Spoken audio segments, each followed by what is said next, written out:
If you struggle to get your child to do homework, one simple thing you can do is create a reward system. However, you have to be careful. Rewards done wrong can make things worse. So it's important to approach that strategically. This video explains when and why to do a reward system.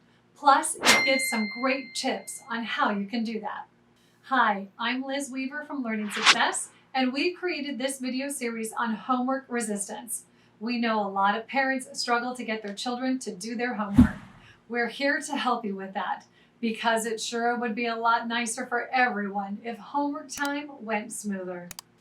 Be sure to like and share the video if you find it helpful, and leave us a comment and tell us about your struggles with your child's education, and we'll see if we can help.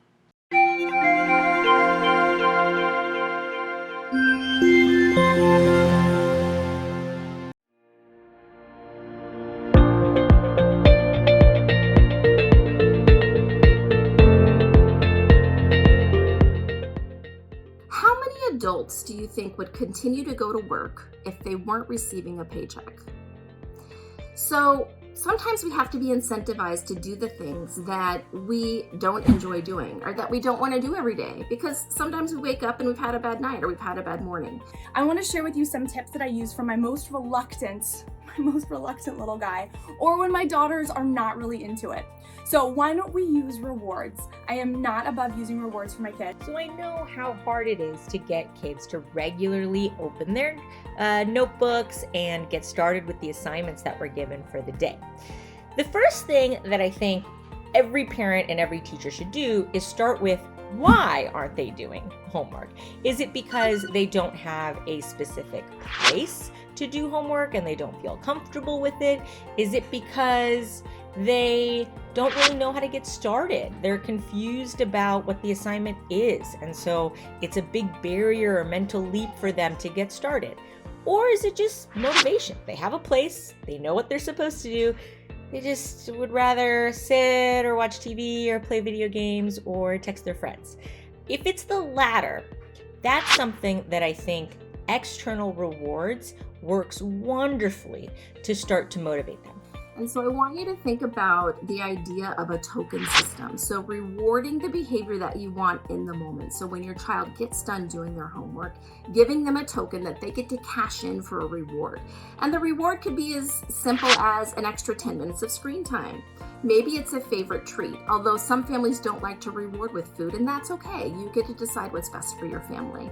So thinking about those in-the-moment rewards where you can give your child a token and they can cash it in and feel good about the work that they did in completing that homework. When they complete the homework assignment, you want to reward them.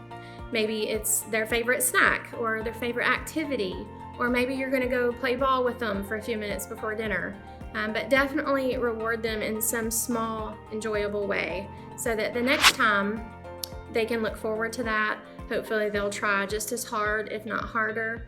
And the more that you do this, the better routine that you get with this, it should get easier. My son loves goldfish crackers. He loves them. He would survive on them if he could. So we put them at the end of every row of math problems, or I'll put them at the end of a book, the end of a page of a book. And when he gets to the bottom, he gets to eat the cracker. Or we've done, during the summer, we even tried chocolate chip reading. So there's I got these little mini chocolate chips, and at the very end of the page, we'd put a chocolate chip, and as they got to it, they got to then eat it. For my son, he really needed extra, so we started putting them in the middle of the page to get him to the middle, and then at the end of the page.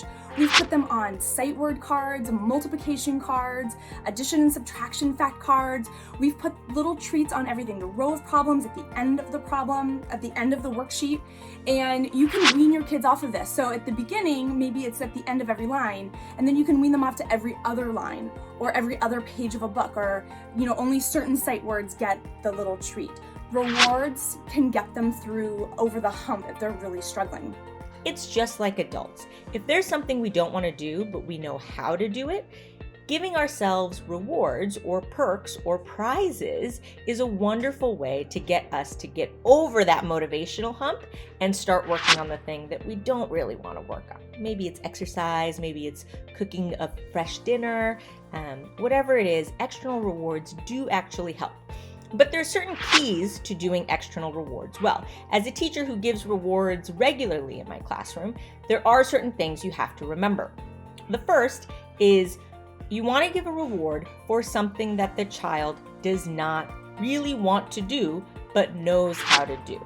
And that's why I said starting with the why is really important, because if they don't know how to do the math homework, then giving them a reward isn't really going to get them over the hump to work on their homework. So you have to make sure they already know how, they already have the instructions, and they already have the materials, but you're going to give them an incentive to just get started. The best reward is actually seeing your child's great grades. If you haven't been seeing great grades, then you may want to start your child on the Learning Success System. The Learning Success System helps you build up your child's cognitive micro skills. This helps them become a better learner and makes it much easier for them to get better grades. It is delivered daily to your inbox by email and takes about 25 minutes a day. Right now, you can get a free trial to see if it's right for you. Just click the link above and I'll see you in the members area. You can potentially utilize a token board, also known as a token economy, or a sticker chart with your child as well. So we want to turn this habit, this daily routine, into a habit. And so a lot of times with incentive charts, I say keep it as simple as 3 to 5 steps, no more than 5. And keep those steps as simple as maybe it's prepping for homework. Maybe the second step is getting the homework done. And then the third step is, or doing the homework, and then the third step is getting that homework done. So thinking about it in terms of keeping it in simple steps and then rewarding them for when that incentive chart is completed. So the purpose of this is for the child to see the progression that they're making towards their terminal goal, hence towards that terminal motivation. You want them to have autonomy in the process. You don't want to just say, I'll give you $1 every time you work on your homework. What you want to say is, so I've noticed you haven't worked on your homework for a while. Let's figure out a plan or a goal that you can work on homework, let's say 3 times a week. What do you think is the right time that you can work on your homework and get rewarded for it? And if you meet your own goals, I will give you a reward. And that's the key. You let them set their goal and then you reward them for them reaching their own goals. So whenever I'm utilizing a token board or a sticker chart, there are a few things that you will need to ensure that you have. The first thing would be asking the child or seeing what it is that they would like to earn or what it is that they would like to work for. So again, capturing that motivation, figuring out what that is on the front end. And then the second thing that is needed is either a piece of paper, a pencil, a marker, crayons, whatever it is that you want to use. Some people are a little bit more sophisticated and may make their own token board, or you can purchase token boards or sticker charts and things like that online or in your local stores. And what I would say for you to do is also determine what is it that my child needs to complete, or how much does my child need to complete in order for them to be able to earn or do whatever it is that they want to do. So for example, I may first create a token board or use a sheet of paper and put a few numbers down the page, 1 through 5. And then I may tell the child that you need to earn 5 stickers in order to go outside, or you need to earn 5 checks. It can be anything. You can get super duper creative. You don't have to be confined to using a board, whatever it is that your child may be receptive to, but also shows them the progression that they're making towards that terminal end goal or towards that terminal end motivation. Once they start building a practice or habit around doing homework, meeting their goals, so they said that they would do it 3 times a week for 30 minutes, and you see them executing that week after week after week, maybe after 4 or 5 weeks, you want to wean off the reward, because now they've built a habit. They've built a practice about when they start their homework and when they do all of their work, and they know how to do it. So then you start to wean off the rewards, and you can move rewards to something else that they may not want to do, like clean up the kitchen or walk the dogs or anything else.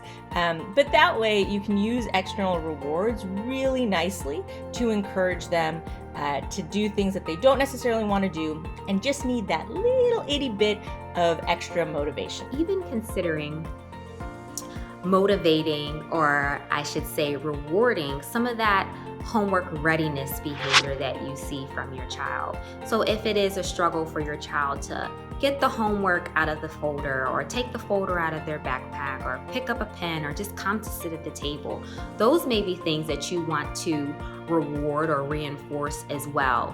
Really the key to the success of this chart and for token systems is in the moment rewards. Now for younger children, that's extremely important. For older children, sometimes you can hold out that reward a little bit longer.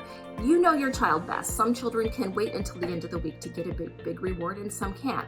We really want to think about setting these charts and these tokens up though, so that they're going to want to do them. So even maybe brainstorming with your child and the other supportive adults that are around you, what are some of those rewards and incentives that are really going to get them to do the homework? Most of the time, when a child resists homework, it is because of an underlying learning challenge. That challenge can be very minor, yet still make learning very difficult. Learning challenges can be overcome, and it's much easier to overcome them if you start right away. Waiting will make things worse. If you suspect that your child may be struggling because of a learning challenge, or if they have lost confidence or self-esteem, then the fastest way to overcome both is by starting the Learning Success System. The system covers each of the underlying problems that your child may be facing. As you do this system, you'll be able to easily figure out what that problem is.